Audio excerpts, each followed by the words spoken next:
আসসালামু আলাইকুম প্রিয় এসএসসি 2026 ব্যাচের শিক্ষার্থীরা।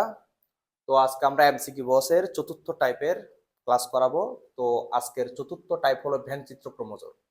তো এর পূর্বে কিন্তু আমরা সেট ফাংশনের তিনটা টাইপ সম্পর্কে আলোচনা করেছি, যেমন সেট গঠন পদ্ধতি, সেট তালিকা পদ্ধতি, সংযোগ সেট, ছেদ সেট, নিশ্ছেদ সেট, পূরক সেট, সার্বিক সেট, তারপর কার্তেশীয় গুণ সেট, এরপরে শক্তি সেট, উপসেট, প্রকৃত উপসেট, এগুলো নিয়ে আলোচনা করেছিলাম। তো আজকে আমাদের 4 নম্বর ক্লাস সেটের আজকের টপিক হলো ভ্যান চিত্র ক্রমযোগ। তো এই ভ্যান চিত্রটা মূলত আবিষ্কার করেন একজন গণিতবিদ। তার নাম অনুসারে মূলত এই সেটটার নাম রাখা হয়েছে ভ্যান চিত্র। তো গণিতবিদটার নাম কি? জন ভ্যান। তার মানে এই ভ্যান চিত্রটা কে আবিষ্কার করেন? গণিতবিদ জন ভ্যান। জন ভ্যান মূলত চেয়েছে এই যে সেটের যে কার্য পদ্ধতিগুলা, এগুলোকে একটা চিত্রের মাধ্যমে প্রকাশ করার জন্য। ওই চিত্রগুলো মূলত জ্যামিতিক টাইপের, যেমন ত্রিভুজ, বৃত্ত, আয়ত। তো এই জ্যামিতিক চিত্রগুলোকে আমরা সাধারণত কি বলে থাকি? ভ্যান চিত্র। যেমন আমি যদি কোনো একটা সেটকে জ্যামিতিক ভাবে প্রকাশ করতে চাই, সেক্ষেত্রে আমরা যেটা ইউজ করি সেটা হলো বৃত্ত। মনে করো এটা একটা সেট, তারপর এটা একটা সেট। তাহলে এখানে আমরা দুইটা সেট দেখতে পেলাম। এই দুইটা সেটকে আমরা কি করলাম? একটা বৃত্ত দিয়ে, দুইটা সেটকে আমি প্রকাশ করলাম, যার মধ্যে একটার নাম হলো এ সেট আর একটার নাম হলো বি সেট। এখন একটু খেয়াল করে দেখো, এই দুইটা বৃত্ত পরস্পরকে ছেদ করার অর্থ কি? এই মাঝের অংশটুকে আমরা বলবো ছেদ সেট, যেটাকে আমরা ইন্টারসেকশন বলে থাকি। তাহলে এই যে সেটের যে বিষয়বস্তুগুলো, এগুলোকে আমরা এই যে চিত্রের মাধ্যমে প্রকাশ করলাম, এটাই ভ্যান চিত্র। আর আমরা সাধারণত এই ভ্যান চিত্রে যদি সার্বিক সেটকে প্রকাশ করতে চাই, তাহলে সেটা আমরা কি করি? এই যে বৃত্তের বাইরে একটা আয়তক্ষেত্র অঙ্কন করি। ওই আয়তক্ষেত্র দ্বারা বোঝায় এটা একটা সার্বিক সেট, আর এরা প্রত্যেকেই এই সার্বিক সেটের অন্তর্ভুক্ত। তো আমরা যদি সার্বিক সেটটা অঙ্কন করতে চাই, তাহলে আমাকে জাস্ট কি করতে হবে? একটা আয়তক্ষেত্র আমাকে এখানে আনতে হবে। এটা হয়ে গেল একটা সার্বিক সেট, যেটাকে আমরা ইউ দিয়ে প্রকাশ করি, ইউনিভার্সাল সেট। তো ভ্যান চিত্র থেকে সাধারণত সিকিউ তেমন একটা আসে না, তবে ভ্যান চিত্র থেকে কিন্তু এমসিকিউ বরাবরের মতো পরীক্ষায় আসে। তো আমি একটা প্রশ্নের মাধ্যমে ভ্যান চিত্র থেকে কি কি টাইপের প্রশ্নগুলো আসে সেগুলো আলোচনা করব। তো আমরা তাহলে শুরু করি এই প্রশ্নটা। এই প্রশ্নটার মাধ্যমে আমি ভ্যান চিত্র বিষয়টাকে ভালোভাবে বোঝানোর চেষ্টা করব, তোমরা একটু মনোযোগী হবে। দেখো এখানে কি বলেছে, একটি ক্লাসে 70 জন শিক্ষার্থীর মধ্যে গণিতে পাশ করছে 50 জন ও ইংরেজিতে পাশ করছে 40 জন। উভয় বিষয়ে পাশ করেছে 35 জন। তো আমাকে পাঁচটা প্রশ্ন এখানে এখানে পাঁচটা প্রশ্ন দেওয়া আছে। প্রথম প্রশ্নটা হলো, উভয় বিষয়ে ফেল করেছে কতজন, অথবা কোনো বিষয়ে পাশ করেনি কতজন। 2 নম্বর প্রশ্ন, ন্যূনতম বা অন্তত বা কমপক্ষে বা কমজোর একটি বিষয়ে পাশ করেছে কতজন। 3 নম্বর প্রশ্নটা হলো, শুধুমাত্র একটি বিষয়ে পাশ করেছে কতজন।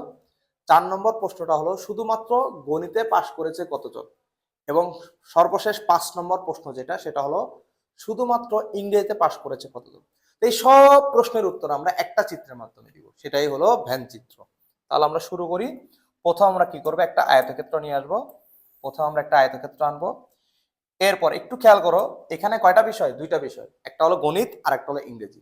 তো এই দুইটা বিষয়কে আমরা দুইটা বৃত্ত দিয়ে প্রকাশ করব।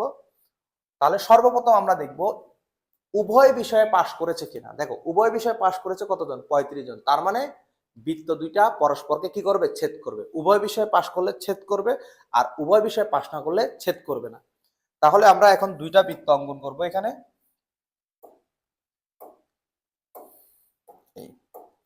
এটা একটা বৃত্ত,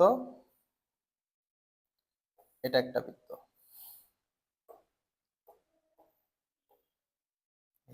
তাহলে দুইটা বৃত্ত পরস্পরকে কি করলো? ছেদ করলো। এখন উভয় বিষয়ে পাশ করেছে কতজন? 35 জন। তার মানে এই কমন অংশ, এই ছেদকৃত অংশটাতে আমরা কত লিখবো? 35 লিখবো। এভাবে আমরা শুরুটা করব। এটা হলো আমাদের ম্যাথের সেট, এটা হলো আমাদের ইংলিশের সেট। তো এখন দেখো, ম্যাথে টোটাল পাশ করছে কতজন? 50 জন। এই 50 জন শিক্ষার্থীর মধ্যে 35 জন শিক্ষার্থী উভয় বিষয়ে পাশ করেছে। তাহলে বাকি রইল কতজন? 15 জন। তার মানে 15 জন শিক্ষার্থী শুধুমাত্র গণিতে পাশ করছে। তার মানে 50 জন শিক্ষার্থী গণিতে পাশ করছে, ঠিক আছে। কিন্তু এই 50 জন শিক্ষার্থীর মধ্যে 35 জন শিক্ষার্থী গণিত এবং ইংরেজি দুইটাতেই পাশ করছে। তাহলে বাকি রইল কয়জন? 15 জন। তাহলে 15 জন শুধুমাত্র গণিতে পাশ করছে, তার মানে কি ইংরেজিতে ফেল করছে। ঠিক আছে, এরপরে দেখো ইংরেজিতে পাশ করছে 40 জন। এই 40 জন শিক্ষার্থীর মধ্যে গণিত এবং ইংরেজি দুইটা বিষয় পাশ করছে কয়জন? 35 জন। বাকি রইল কয়জন? 5 জন। তাহলে এই 5 জন শিক্ষার্থী শুধুমাত্র ইংরেজিতে পাশ করেছে। তার মানে এখানে 35 জন শিক্ষার্থী হলো মেধাবী শিক্ষার্থী, যারা উভয় বিষয়ে পাশ করেছে।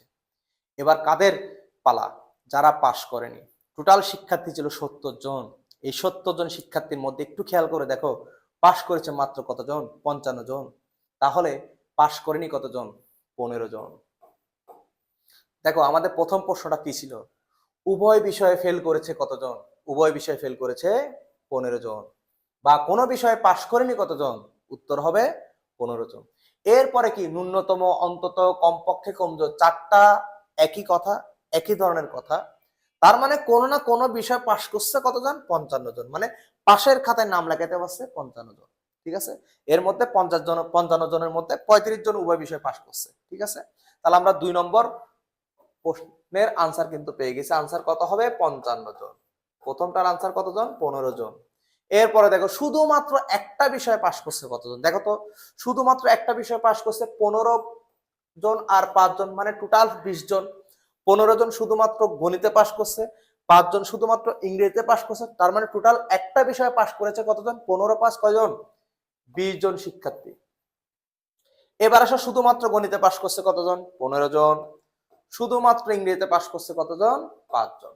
এভাবে কিন্তু আমরা খুব সহজে একটা চিত্রের মাধ্যমে কিন্তু এই বিভিন্ন যে তথ্যগুলো এগুলো পরিবেশন করতে পারি। ঠিক আছে, এইভাবে তোমাদের সাধারণত ভ্যান চিত্র থেকে প্রশ্ন পরীক্ষা আসে। তো আমাদের ভ্যান চিত্র শেষ, এবার আমরা একটু আলোচনা করব ক্রমজোর। দেখো ক্রমজোরটা হলো এক জোড়া উপাদানের মধ্যে কোনটি প্রথমে বসবে, কোনটি পরে বসবে। ঠিক আছে, এটি এটি প্রকাশ করার জন্য, এটাকে নির্দিষ্ট করে প্রকাশ করার জন্য আমরা এই ক্রমজোরটা অ্যাপ্লাই করে থাকি। তো ক্রমজোর হলো মূলত এখানে জোর কথাটা মানে কি? জোড়া। তার মানে এ একটা উপাদান, বি একটা উপাদান। তাহলে এই যে আমি এই এক জোড়াকে আমি যেভাবে প্রকাশ করেছি, প্রথমে কে বসলো? এ বসলো, পরে কে বসলো? বি বসলো। তো এটাকে আমরা সাধারণত কি বলে থাকি? ক্রমজোর। এখানে অনেকে ক্রম বলতে ক্রমিক সংখ্যা বোঝাতে পারে, ক্রমিক না, এখানে ক্রমজোর বলতে কে প্রথমে বসবে, কে পরে বসবে। ঠিক আছে, যেটাকে সিরিয়াল মেনটেন বলে। তাহলে প্রথমে এ বসলো, তারপর পরে বি বসলো। তাহলে এটাকে আমরা একটা কার্তেশীয় গুণসেটে সাধারণত আমরা এই ক্রমজোরটা অ্যাপ্লাই করে থাকি। অর্থাৎ কার্তেশীয় আমরা যখন একটা সেটের সাথে আর একটা সেট যখন গুণ করি, তখন প্রত্যেকটা এই অশূন্য উপসেটগুলোকে আমরা কি বলতেছি? ক্রমজোর। তার মানে একটা কার্তেশীয় গুণসেটের মধ্যে এক একটা অশূন্য উপসেট গুলো হলো মূলত ক্রমজোর। ঠিক আছে, তাহলে ক্রমজোরের এখন আমি এ বি সমান ধরো লিখলাম 2 3। তো তাহলে ক্রমজোরের নিয়ম অনুসারে এ যেহেতু প্রথমে বসেছে, 2 ও প্রথমে বসেছে, তাহলে এ সমান কত হবে? 2। এ সমান কত হবে? 2। তাহলে এর অবস্থান কোথায়? প্রথমে। 2 এর অবস্থান প্রথমে, তাহলে এটা কার সমান হবে? 2 এর সমান হবে।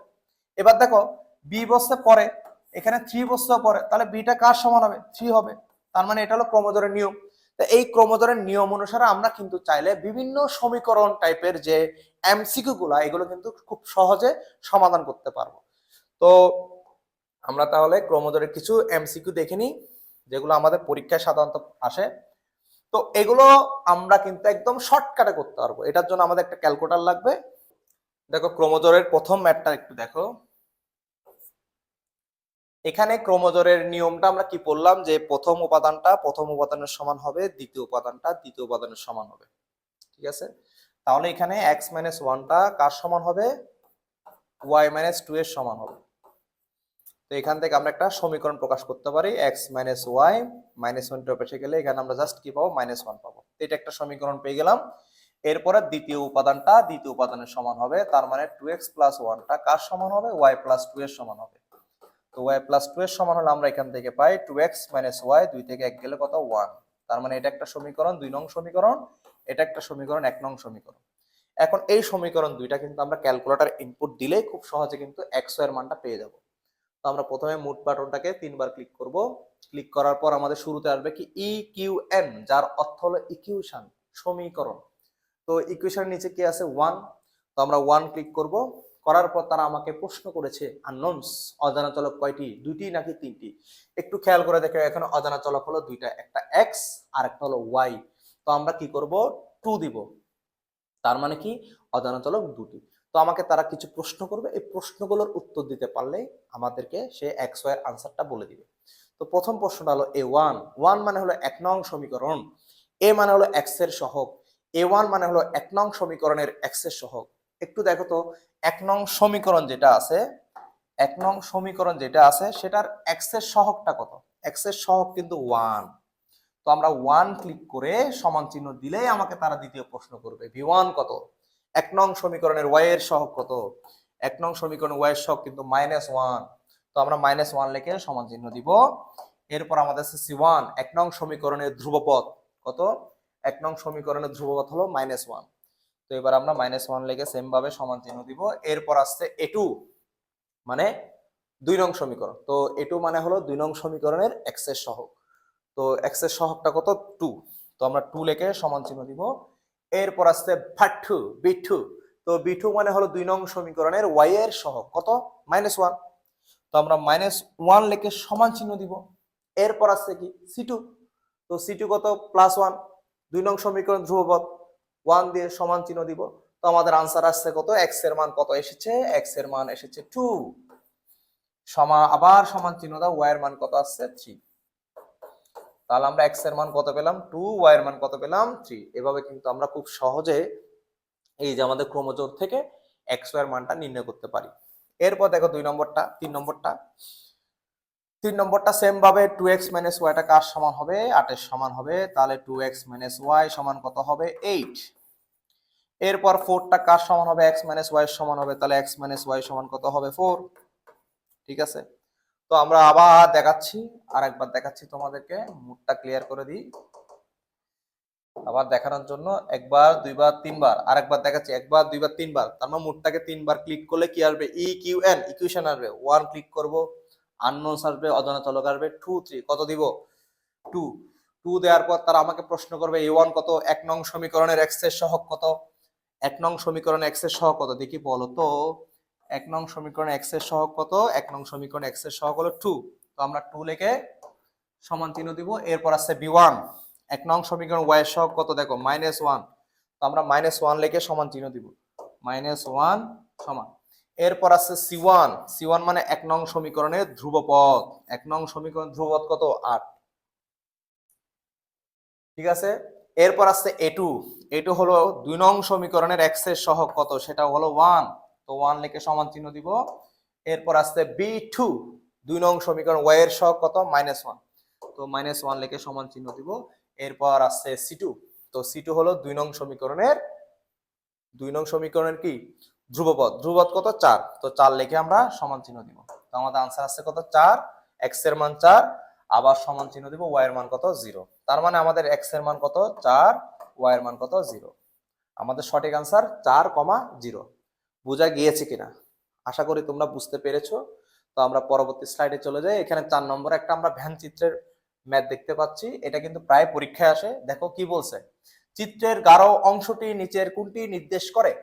দেখো এখানে এ একটা সেট, বি একটা সেট। একটু দেখো তো, এ সেট থেকে যদি আমরা বি সেটটাকে বাদ দিয়ে দিই, তাহলে তো এই সাদা অংশটুকু পাওয়া যাচ্ছে। আমরা যদি এ সেট থেকে যদি বি সেটটাকে বাদ দিয়ে দিই, তাহলে তো সাদা অংশটুকু পাওয়া যাচ্ছে। তাহলে আমরা কি বলতে পারি না, এটার মানে হলো এ বাদ বি, এটার মানে হলো এ বাদ বি, অর্থাৎ এ সেট থেকে বি সেটটা বাদ চলে গেছে। ঠিক আছে। এবার 5 নম্বরটা দেখো, x - y 6, 3 2x + y। Same ভাবে আমি আবার দেখাচ্ছি, যত দেখাবো তত ক্লিয়ার হবে বিষয়গুলো। আমি সেম ভাবে ধরো মুডটাকে 1 2 3 3 দিব। ইকুয়েশনের নিচে 1 আছে, 1 ক্লিক করব। করার পর আছে আননোনস 2 3, 2 দিব। অজানা চলক দুইটা, এই জন্য 2 দিলাম। A1, 1 নং সমীকরণের x এর সহগ কত? একটু খেয়াল করে দেখো, যদি আমরা এখানে চিন্তা করি x - y সমান কত? 3। তারপর 6 সমান কত? 2x + y। তার মানে 2x + y সমান কত? 6।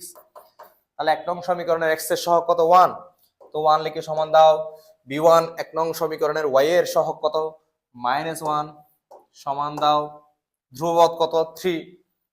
3 লিখে সমান দাও। এরপর আছে A2 কত? +2। তো 2 লিখে আমি সমান দিব। B2 আসছে কত? +1। তো 1 লিখে আমি সমান দিব। এবার সর্বশেষ যেটা C2 কত আছে 6, তো এবার 6 লিখে আমরা সমান দিব। তো দেওয়ার পর থেকে x এর মান কত আসছে 3, y এর মান কত আছে 0। তাহলে আমাদের সঠিক আনসার কোনটা হবে 3,0। সঠিক আনসার হবে 3,0। সঠিক আনসার হলো 3,0। বোঝা গিয়েছে? তো আজকে আমাদের ক্লাস এখানেই শেষ, সমাপ্তি। তো আমরা নেক্সট ক্লাসে পড়ব অন্বয় এবং ফাংশনের লেখচিত্র, খুবই গুরুত্বপূর্ণ। তো